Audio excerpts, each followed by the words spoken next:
Hey, Coach K, as always, it is fantastic to see you. Thank you for joining me on this episode of Simple Coach to Coach. I'm just going to say you are contributing to a stat that I did not realize until yesterday. Okay. You are now the 705th video that I have done in a little over 2 years. 2 years and 3 months to be exact. Mathematically, that makes me have done almost one video a day for 2 years and 3 months. So I just figured I would throw that stat out. Well, I'm glad to be part of that club, and I'm glad that you are doing that for 2 years each day for however, what'd you say, 750 videos straight? Yeah, 705 videos. Yeah. I need help. Like, I just need therapy. I need, pharmaceuticals, whatever we can do, because anyhow. Hey, all right, so I love when we interact and we're setting up the script for what we're going to talk about, because usually I open up with, hey, how'd your season go? And we'll talk about that. But I want to talk to you about the one thing that we started talking about a while ago, last year, was your trip to Europe and how I got stranded at the airport and you never came and get me for the trip. So I would love to start off just by talking about your European trip. How did it go? Did the team love it? And if they didn't, what's wrong with them? That sort of thing. Yeah, well, it's sorry to leave you in O'Hare this time. So if we go again in 4 years. It was O'Hare? Oh, my gosh. I was at Newark. Come on. Yeah, that's on me. But no, it was a great trip. Our fourth tour going to the Netherlands and Germany. Jan Proijn, who I've known for 13 years now, puts together a fantastic itinerary. He's coached within Ajax. He was the head coach at NAC in, I think, 1993 when they made the KNVB Cup final, which for a club that size is kind of unheard of. So he's got a lot of connections. And with those connections come a lot of perks and come a lot of different things that we're able to do as a program that many others cannot do. So Jan is fantastic. And Astrid, his wife, she is great. She kind of houses us at our bed and breakfast there and just deals with the daily needs of our women and our staff. So we couldn't do that without her as well. So fantastic trip. We were gone 9 or 10 days during spring break. We went to professional matches, both men and women, in the Bundesliga, in the Eredivisie. We played matches, played against some really good sides, some sides that had, I think, very high level players that we had some learning moments. Let's just say that way. But it's good, to do that. Yeah, because we've been on the other end too. So I think the balance of finding where we're at versus who we're playing as an opponent. Jan does a good job. This past year was really, really tough, but that's okay because it challenges us and our players. But did sightseeing, went to Amsterdam. Did sightseeing in Nijmegen. Did sightseeing in Cologne, Germany. So that was kind of neat. Got to see Bayern Munich women play. Got to see a training session by Bayer Leverkusen women, which I think their men are first right now in the Bundesliga with Xavi, right? So, yep. But that's kind of the nutshell of what we did in those 9 or 10 days. Can I ask you, just because this now I go into the geeky mode, like what, if you were to compare the teams that you played, if you were to compare your players to their players, did you notice any, again, you said it was competitive and tough, but did you notice like where they differentiate themselves versus a U.S. player? I think that's a great question. I think, the pace of play, the speed of play and kind of their mindset and kind of thinking of what they want to do in the next play or two plays ahead was a little further than where we were at right now. I think athleticism, we still have the athleticism, tip of the cap there. I think for Americans, if we compared athletes, I think we still have it there, or did at this past trip. But I think from a soccer savviness and the technical ability and the ability to think tactically one or two plays ahead, that separated them a bit. And then also their touch, their touch on the ball, to be able to kill touch and play the next play and break a line and get in the box, and just their mindset of how they want to attack and how they kind of want to surgically go at their opponent, I think was a bit more advanced. Oh, that's interesting. That's very true, though, in my experience, right? They're much more thoughtful about their attack, and it's not just about ramming it down until something breaks, right? They're thinking, between the defenders, let's put a ball there, right? Anyhow. Yeah, exactly right. All right. So tell me how from your standpoint, couple months removed, how was your season? How do you think your season went? I think, from a preseason standpoint, being ranked, I think we were preseason predicted 6th, and we finished tied for 3rd this year. So it was a 3-way tie with us, Dubuque and Luther, and then head-to-head and kind of goal differential put us to the 5th seed. So we had to go to Dubuque for the quarterfinal game. But anytime you're in a top 3, even if you're tied, in the regular season, that's what's going down in our standings history in our league, and you're in that top 3rd, you're doing something right. I think, obviously losing in the quarterfinal again, we lost 2-1 at Dubuque. You want to go further. We want to go further as a program. We don't want the ties. We don't want to be tied for 3rd. We want to just be in the top 3, flat out. So I think from that standpoint, there's still some work to do. But to sit at 9-5-4 and tied for 3rd in our competitive league, as I think it's realistic right now with where we're at.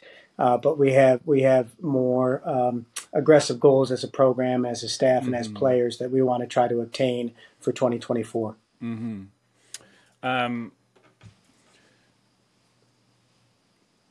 Progress?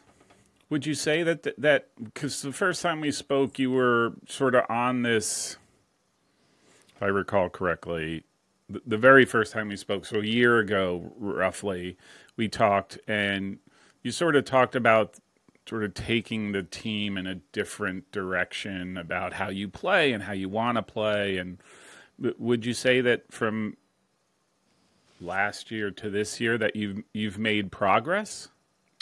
I think so. I think over the past 3 years, so stylistically we'll get into how we play, but I think, if I go back to 2021, I think we were preseason predicted 7th, we got 6th. 2022, we were preseason, I think 6th, we got tied for 5th. This year we were preseason 6th, and we got tied for 3rd. So I think from a result standpoint, we're getting above what maybe others think we can do, even though it's below what we think we can do. Does that make sense? Yeah. So I think stylistically and tactically, I think we've made some strides. I think technically we've made some strides. I think Izzy Schmidt's done a great job, and Russ Goodman, my assistants, whether it's training the midfielders and forwards like Izzy does quite a bit. So kind of thought process and technically what we want to do, and in between the lines and attacking opponents, she really helps with. And then Coach Goodman with our goalkeepers, kind of helping on that, and I rounded out with the defense block. I think we have a good process. So when you talked about process, that's what I'm getting into, of how we coach, how we break it down, what we want to get out of the players. We introduced Huddle this year as well for our players, so I'll talk to you about that a little bit and how that helped us. So I think it got them thinking, after games, right? Or if we taped some sessions, we got to give them feedback in different ways we haven't done before. So I think we're getting their minds turned on a little bit more, because we have bigger expectations and more standards for our program. We want to continue to kind of climb that ladder. Yeah. It's journey of 1,000 miles, right? It's additive. It's always adding something more, and hoping the players come along and develop in the way and start thinking your way, right? And then that's how I think teams over the long haul perform better, just because they're, rather than just being flash in the pan teams. But Exactly right. yeah, yeah. Okay, I'm curious. Talk about huddle, because we actually use that for the high school. And I'm just curious how you use it. Is it just for video? I know it does a lot, probably a lot more than what we use it for, but I'm just curious. Well, you might be surprised. Probably not, because we're a Dutch school, so sometimes we got to go Dutch with our what we're paying out, and it comes out of our agency, our fundraising program. So I think to do the highest, like you're right, like you can pay whatever it is, $1,500, $2,000 to get all the tagging and all the cool features. Well, we have the basic. I think it was around $500. So we can, our players can send us film. We can send them film. We can break that down. We can tell them kind of minute marks where we want them to look at. We can highlight on the film and put arrows as to where we want them making runs, what they did well, what they needed to improve. And then obviously there's a comment section that we can give comments and go back and forth with our players on that. So typically we will get film a day after. We try to have them process that. Internally we process that, try to get that out to the players, that it's uploaded, and then they look at it and they try to give us anywhere between 1 and usually 20 clips, depending on the player. Some players send us 20, some players send us 1. So it's really up to them. And we try as a staff. So we watch probably 200 to 250 clips we reported on per week between me, Izzy, and Russ with our players. Wow. So in other words, you're not working hard during the season. Holy smokes, that's worse than me. It's I mean, it brings another kind of thing to it as far as what we try to do as a program. So we're recruiting players this year, and they're like, wow, you do some of these things. We haven't done that, or we've had some players transfer in, they haven't done that. And that was, not only the Europe trip and other things, what makes us unique. We feel this feedback forum definitely helps when you're having roster sizes of 28 to 38, depending on the size. This year we were 25. Sometimes it's hard to talk to each individual player, right, at every practice. So this is just a different avenue that can give feedback to player 28 like you can give player 1. I'm sure that's helpful just for the sake of keeping kids attached, right? I've always heard, and I've experienced it as well, once you talk about the higher, the number 25, 26, 27, there's almost this sense of detachment, because you're right, you can't give them all the attention, you can't give them the attention they probably deserve, want. And so I would think that tool allows you to give some of that attention back. Look, we know you're 28, but we're looking at the way you play, right? And we're just not talking about it. We're actually doing it. And here's the feedback we give. That would be the hope. We'll find out. I mean, it's our first year doing it. We've asked the players. They've told us it helps.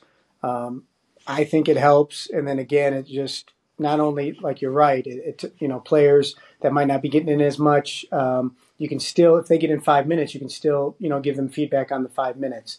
If they don't that match, and hopefully the next match they do. But we also have players that start and play quite a bit that sometimes will give us 20 clips in one match. And I don't deter them from doing that, because I think they want to get better, right? And you never want to crush someone and say, oh, that's too many clips. Well, no, if we have this forum to do that, then why not use it? So it's just trying to find that balance of how much is it, when should we get it, when should we give the feedback, so you're not giving feedback for the previous game when you're playing the next match, that sort of thing. That's what we need to fine tune a little bit better. That's pretty cool though, right? And like you said, and if a player does have all that to me is a way of asking questions, right?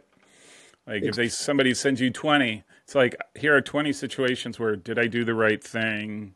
Could I done better? All those things that on a one-on-one, you would hope that they would ask, but here they have it live. I like that. That's pretty cool. I have to say, that's cool. That's cool. That's going to be another avenue of asking coaches because it is a great feedback loop, and I think players need to feel the love from the coach, no matter wherever they stand, and there's an opportunity for them to do it in a way that they don't have to come to your office or they don't have to pull you aside at training, right? Well, I think in this day and age too, right, with the new players, like sometimes they don't want to do that. They don't want to talk to you at training. They don't have time to go to the office. Like me and you would just go to the coach's office, right, each day. Yeah. I don't find. I mean, we have players that come to our office. Myself, Izzy, Russ, quite a bit. Mm-hmm. So don't hear that they don't do that. They do, Yeah. but I think it gives them a different avenue to do that. Yeah. And then younger generations are always on their phones anyway, or laptops or tablets. It gives them easier access to communicate to the coach. Yeah. I'm going to give you a chance here because, again, I love talking to you. I love when we sort of prep for this and you send me your things and you talk about all of the great things you're doing that and one of the things that you're particularly proud about, which I think is cool too, and I think a lot of schools do this, but can you just talk about the academic quality of your team? Right? Because ultimately that's what they're there for. I know that might be sacrilege to some, but right, like you want good students so they can graduate and they can, So anyhow, it's it's part of our culture. So confidence, consistency, commitment just isn't between the lines. It's off the field too. So do we get it right? Do the staff get it right? Do I get it right every time? No. Do we try to? Yes. And with that comes vetting when we recruit people. So peer-to-peer recruiting helps maintain our GPA at a high standard.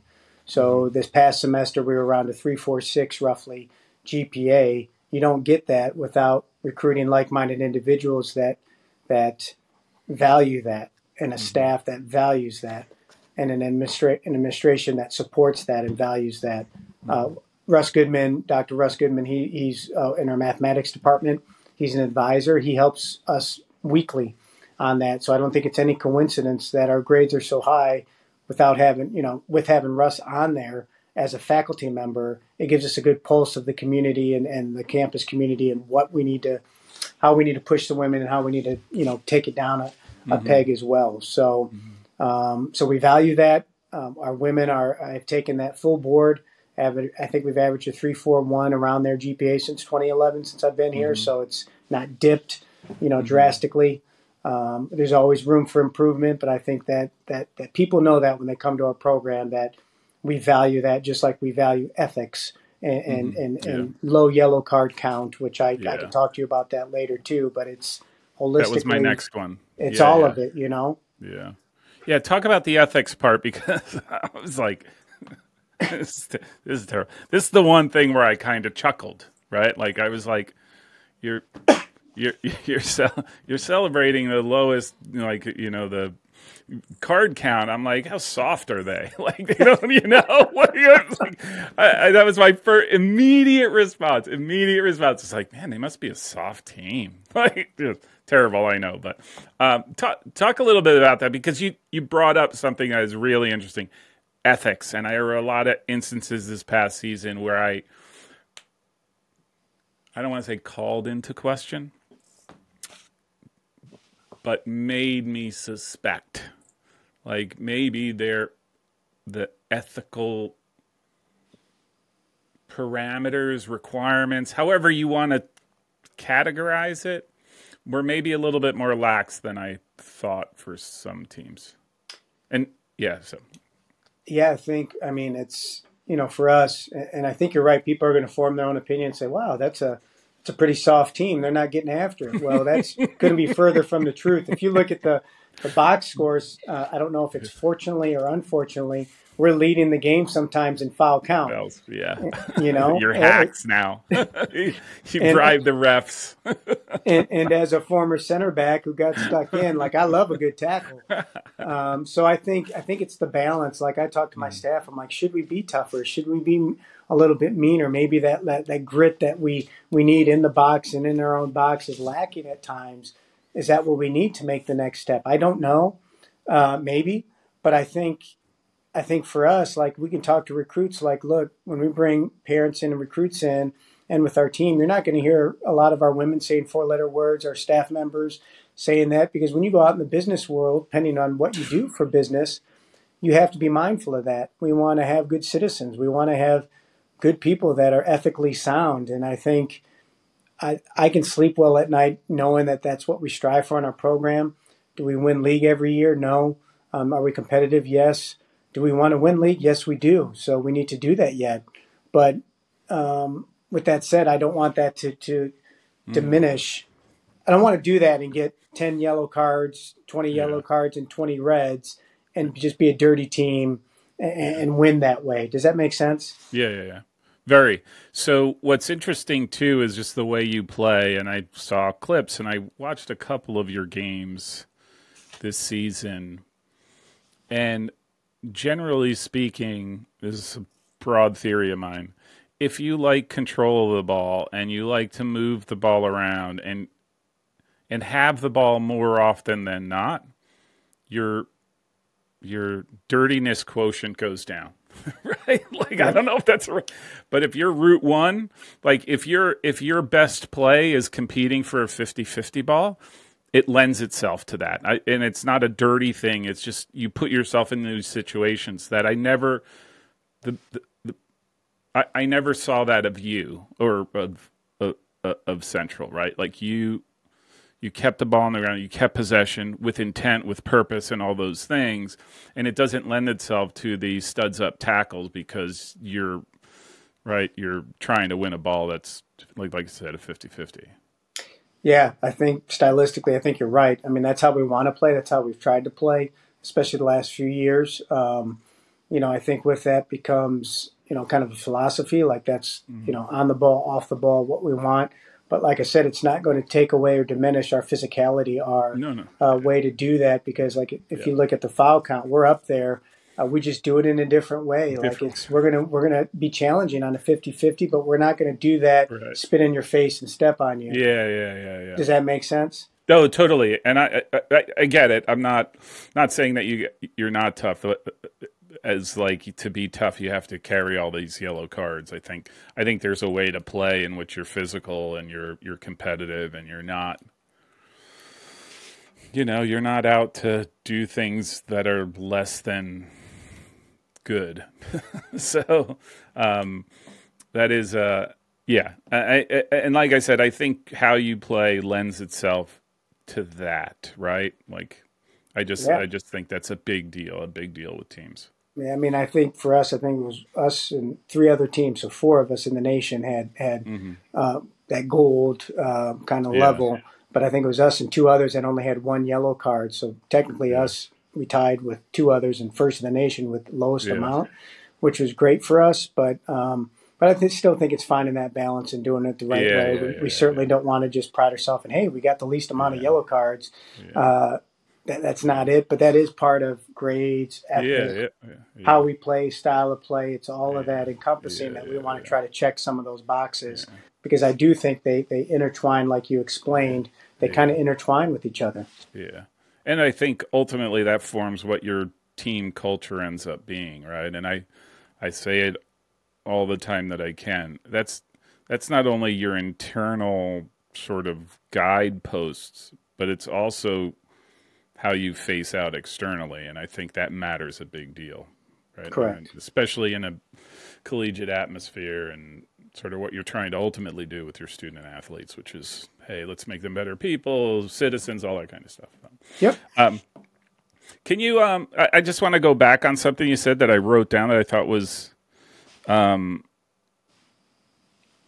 I thought was interesting. You talked about peer-to-peer recruiting so that you get the students or the student athletes that are most likely to succeed or come into and understand that they have to be strong academically and all that stuff. Are you referencing that you have the players basically vet the players? That's exactly how we do it. Yeah. It's we've for instance, a couple of years ago we had a winter clinic.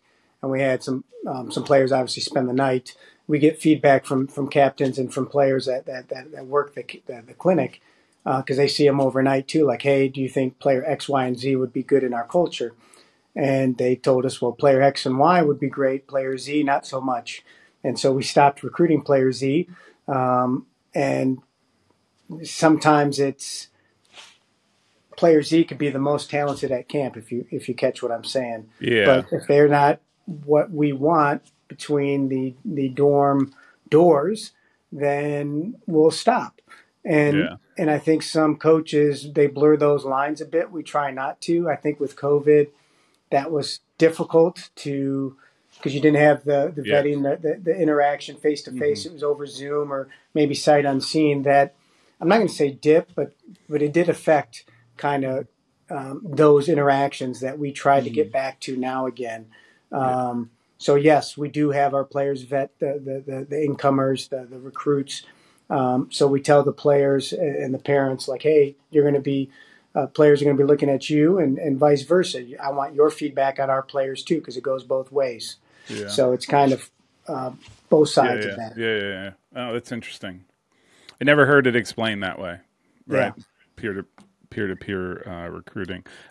Speaking of, you're getting some transfers, no? Yeah, we're getting 2 at semester. Are these like portal kids, or are they? How did you come about them? I say that almost because I don't see Central as being a transfer to type school.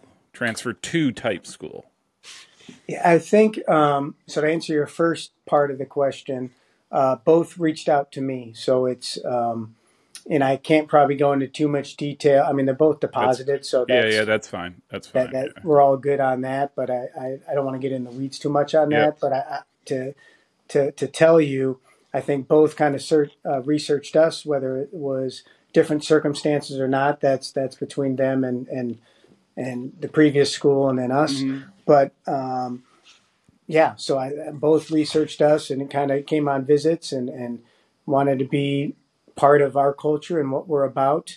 One player was in the portal and then removed herself after she committed. But that's not how we identified her. She wrote us. And then the other player was not in the portal, but came from a Division III school because they also have people that they know here at the school, and they heard about our culture and our program. Right. And it was a good fit. So that's how we got both. Wow. That's pretty awesome. Right? Yeah. Like, I mean, look, I don't want to talk about so much the portal kids, right? Like the ones who expressly, I'm ditching one place to find a better opportunity. But I always say if someone reaches out to you and is a transfer, I think that's a much bigger deal, right? Because they've done their due diligence at that point, and they're not fishing for opportunity. And so I just think that says a lot, right? It says a lot about you, your team, and your program. But we're excited for them. That's for sure, to add to the class. Are they goal scoring phenoms? They might have been at some of their other stops. I think they're both solid players. They're both I think what we want as far as in our culture and what what we talked about earlier. And they can also kick a ball a little bit and play a little of that good style of soccer that we like. So it's as Michael Scott would say, it's a win-win-win. Yeah. That's awesome. That's awesome. Hey, so now what are your plans for the spring to sort of keep progressing along the way that you want to progress? Yeah, so spring's important. It's changed a lot for Division III, and even I think we have new legislation that this spring it's not 16 sessions, and you have a play date in between those that's counted. I think it's up to maybe 24 now, around there. So I think we have more sessions added that we can be involved with if we choose to. So the amount that we train might be a little bit more intense. Instead of training three times a week, maybe we'll train 5 times a week. Mm-hmm. So we haven't set that schedule yet because we're waiting for athletic administration to kind of tell us those parameters. But Yeah. that's the gist right now. They're doing a lot of weight training, so they're weight training 3 days a week, non-mandatory. I can't mandate that they do that. I don't take attendance, but I will tell you it's kind of non-mandatory. Mandatory? I get it. I joke on that. It's not mandatory, but Yeah. they know they need to be putting in the work, right? Yeah. To do those things for us to continue to climb. And then the footy on the Saturday or Sundays, the captains organize that. And I don't stand over the mezzanine and watch them play for hours. I can't do that. But I think they're taking care of business in the off season. And then when the spring hits around spring break, we'll have about a month to train 4 or 5 days a week and have a weekend where we'll play a NAIA opponent away from home at the end of April. You're not going to climb if they're not doing stuff on their own.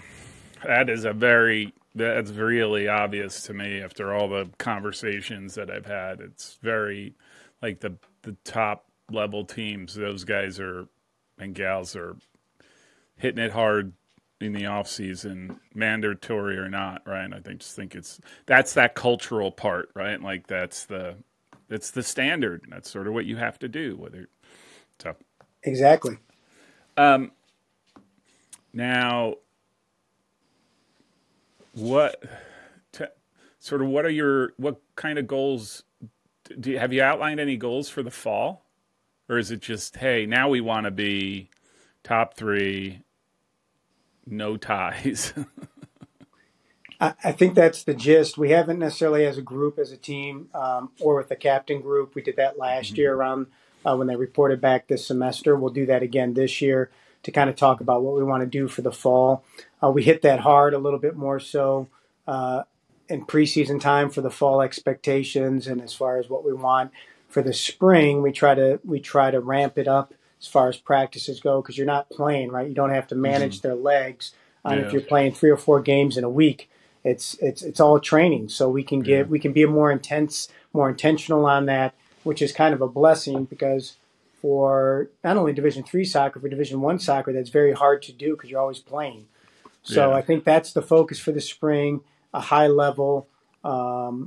Intense, maybe a little bit more running at times with and without the ball. That's for the spring. But the women know we want to be top 3, no ties. The women know we want to go further than the quarterfinals. Yeah. The staff knows that as well. We were hovering around 9th or 10th in the region, just out of that top 8.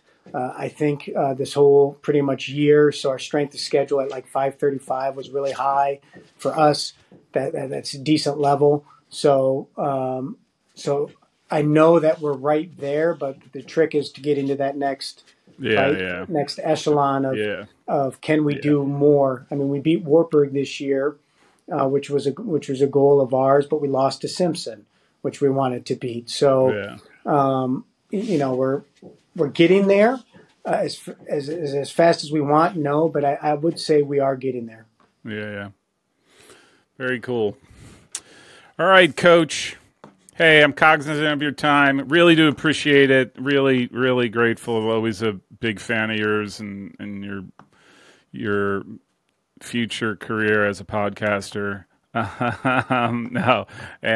Really, really glad you had the season you had, and you have a fan out in Jersey. So, well, I appreciate that, and like I told you before this chat, anything I can do to help promote your. I know you have to go. I have to go, but let's talk about that for a minute. Okay, sure. The other coaches, but I want to not interview you per se, but talk to me a little bit more about this new page you have and how I can help promote it and what you want to get out of this. Yeah. So I D3 Soccer, D3Soccer.fans is a website that I decided to put together 2 months ago when it was pretty clear that D3Soccer.com was, effectively it's just the boards, right? Like and so I was just looking for a way to, how do I keep all this stuff together? Because D3 Soccer was really good about, I could get the Massey rankings and I can get this and so I started to conceptualize around the website. And so now I'm just looking, there's nothing more to it than how do I bring all this information to a single source and then incorporate a lot of the things I'm doing on YouTube. And I like to write, so I write there. So, and then I have the third part, which is Patreon, which just helps me, because some of this stuff has expense, right? Like the hosting and some of the things I want to get to on the website cost. So I'm just trying to, defray that cost a little bit. So that's sort of conceptually, that's where I'm at. So, it's been positive so far. The feedback has been really positive. So anything you can do around all three of those things, by all means. So. Well, it's I think it's great because with d3soccer.com, it's been around for, I don't know, for quite some time. And when I played, it was around and then it stopped and then it came back. So I think as long as we continue going this forward, because for D3, we don't, it'd be nice to have, the weekly polls. It would be nice outside of just the USC, right? And the NCAA time. It'd be nice to have forums to speak about things, to talk about the good, bad, and ugly. And I think any way I can help you, and whether it's polls, whether it's writing, whether it's getting other coaches involved, writing with you, connections, please reach out and let me know. And this is my advert to those people. Get on it, because without people like you, it doesn't exist. We need to continue to help each other out in any ways we can help promote it. I'm down for that. Yeah, thank you. I will say there's more stuff that is down the line. One of them is I want to sort of take the fan poll that we did on the boards and see if we can't sort of give it a little bit more prominence. And so there's more to come. It's just that my crack staff and I, which is, it's my multiple personalities is the crack staff. One day I'm a researcher, next day I'm a web designer. So, but yeah, there's more to come, but with the same intent and the same mission. How do I create this central place for D3 soccer fans? So. Yeah, well, you got that word right, the central place. So we're kind of in with that, brother. You're advertising. You're advertising. That's it. And you still got the scarf back there. I do, of course. It's in the it's right there, and I got the colors in the back, right, red and white. So all we need next is send me your address, and I'll get you kind of those postcards. Oh yeah, that'll be great. And we'll get that out to you. But hey, I appreciate everything. Oh, thank you. Happy holidays, and just keep doing what you're doing. And I'm one direct message or text away from if you need help, get at me. We want to continue moving this forward. Totally. Give a shout out to your ladies, and hope your son and daughter now get all better. So, I appreciate that. All right, take care, Coach. Bye bye. Cheers.